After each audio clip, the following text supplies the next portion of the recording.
ರಾಜ್ಯದಲ್ಲಿ power sharing ಬಿಕ್ಕಟ್ಟು ಹೆಚ್ಚಾಗ್ತಾನೆ ಇದೆ. ಎಐಸಿಸಿ ಅಧ್ಯಕ್ಷ ಮಲ್ಲಿಕಾರ್ಜುನ ಖರ್ಗೆ ಅಂಗಳದಲ್ಲಿ ಕುರ್ಚಿ ಫೈಟ್ ಚೆಂಡು ಬಿದ್ದಿದೆ. ಪಟ್ಟಕ್ಕಾಗಿ ಸಿಎಂ ಸಿದ್ದರಾಮಯ್ಯ ಮತ್ತೆ ಡಿಸಿಎಂ ಡಿಕೆ ಶಿವಕುಮಾರ್ ಪಟ್ಟನ್ನ ಹಿಡಿದಿದ್ದಾರೆ. ಸದ್ಯಕ್ಕೆ ಈ ಒಂದು ವಿಚಾರ ರಾಜಕೀಯದಲ್ಲಿ ಸಾಕಷ್ಟು ಸಂಚಲನವನ್ನ ಉಂಟು ಮಾಡ್ತಾ ಇದೆ. ಎಐಸಿಸಿ ಅಧ್ಯಕ್ಷ ಖರ್ಗೆ ಅಂಗಳದಲ್ಲಿ ಕುರ್ಚಿಯ ಚೆಂಡು ಬಿದ್ದಿದೆ. ಯಾವ ಕಡೆ ಹೋಗುತ್ತೆ ಅನ್ನುವಂತಹ ವಿಚಾರ ಇದೀಗ ಸಾಕಷ್ಟು ಚರ್ಚೆಗಳು ಆಗ್ತಾ ಇದೆ. ಪವರ್ ಶೇರಿಂಗ್ ಹಗ್ಗ ಜಗ್ಗಾಟಕ್ಕೆ ಇವತ್ತೇ ಬೀಳುತ್ತಾ? Full stop. ಇವತ್ತು ಕೂಡ ನಡೀಲಿಕ್ಕಿದೆ ಸಾಲು ಸಾಲು ಮೆಗಾ ಮೀಟಿಂಗ್. ರಾಜ್ಯಕ್ಕೆ ಎಐಸಿಸಿ ಅಧ್ಯಕ್ಷ ಮಲ್ಲಿಕಾರ್ಜುನ ಖರ್ಗೆ ಅವರ ಆಗಮನ ಆಗುತ್ತೆ.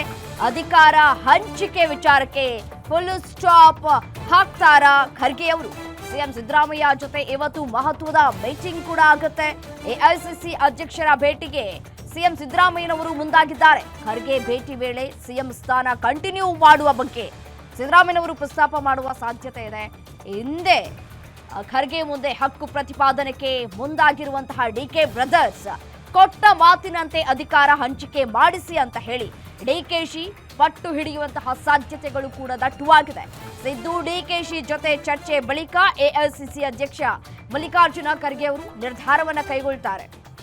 ಅತ್ತ ಸಿಎಂ ಸ್ಥಾನಕ್ಕಾಗಿ ದೆಹಲಿ ಪರೇಡ್ ಅನ್ನ ನಡೆಸಿದಂತಹ ಡಿಕೆಶಿ ಬಣ ಇತ್ತ ಮಿಡ್ ನೈಟ್ ವರೆಗೂ ಡಿನ್ನರ್ ಮೀಟಿಂಗ್ ಅನ್ನ ಮಾಡಿದ್ದಾರೆ ಸಿಎಂ ಬಣದವರು. ಪವರ್ ಹೌಸ್ ಆದಂತಹ ಡಿಕೆ ಶಿವಕುಮಾರ್ ಅವರ ಸದಾಶಿವನಗರ ನಿವಾಸ ಏನಾಗತ್ತೆ? ಸಿದ್ದರಾಮಯ್ಯನವರ ವಾದವೇನು? ಹಾಗಿದ್ರೆ ಸಿಎಂ ಸ್ಥಾನದಲ್ಲಿ ನಾನೇ ಮುಂದುವರಿತೇನೆ ಅಂತ ಹೇಳಿ ಈಗಾಗಲೇ ಪಟ್ಟು ಹಿಡಿದು ಕೂತಿದ್ದಾರೆ ಸಿದ್ದರಾಮಯ್ಯನವರು. ಕುರ್ಚಿಯನ್ನ ಬಿಟ್ಕೊಡೋದಕ್ಕೆ ತಯಾರು ಕೂಡ ಇಲ್ಲ. ಅವರು ನನಗೆ ಹೆಚ್ಚು ಶಾಸಕರ ಬೆಂಬಲ ಇದೆ, ಇದನ್ನ ಅವರು ಈ ಹಿಂದೆನೂ ಕೂಡ ಹೇಳಿದ್ರು. ಡಿಕೆ ಶಿವಕುಮಾರ್ ಅವರಿಗೆ ಶಾಸಕರ ಬೆಂಬಲ ಇಲ್ವಲ್ಲ, ಹೇಗ್ ಸಾಧ್ಯ ಅನ್ನುವಂತಹ ಮಾತುಗಳನ್ನು ಕೂಡ ಆಡಿದ್ರು.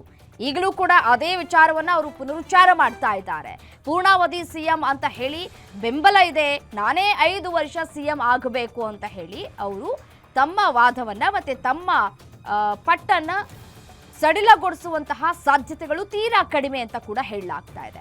ಮತ್ತೊಂದು ಕಡೆ ಡಿಕೆ ಶಿವಕುಮಾರ್ ಅವರು ಯಾವ ರೀತಿಯಾಗಿ ವಾದವನ್ನ ಮಾಡಬಹುದು ಅಂತ ನಾವು ನೋಡ್ತಾ ಹೋಗೋದಾದ್ರೆ, ಕೊಟ್ಟ ಮಾತಿನಂತೆ ಅಧಿಕಾರವನ್ನ ಹಂಚಿಕೆ ಮಾಡಿ ಮುಂದಿನ 2.5 ವರ್ಷಕ್ಕೆ ಸಿಎಂ ಮಾಡಿ ಅಂತ ಹೇಳಿ ಪಟ್ಟು ಹಿಡಿಯುವಂತಹ ಎಲ್ಲಾ ಸಾಧ್ಯತೆಗಳು ಕೂಡ ದಟ್ಟವಾಗಿದೆ. ಪಕ್ಷ ನಿಷ್ಠೆ, ಸಂಘಟನೆ, ತ್ಯಾಗದಿಂದ ಕೆಲಸವನ್ನ ಮಾಡಿದ್ದಾರೆ. ನನ್ನ ನಿಷ್ಠೆಗೆ ತಕ್ಕ ಪ್ರತಿಫಲ ಸಿಗಬೇಕಲ್ವಾ ಅಂತ ಹೇಳಿ ಪ್ರಶ್ನೆ ಮಾಡುವಂತಹ ಸಾಧ್ಯತೆಗಳು ಕೂಡ ಇದೆ.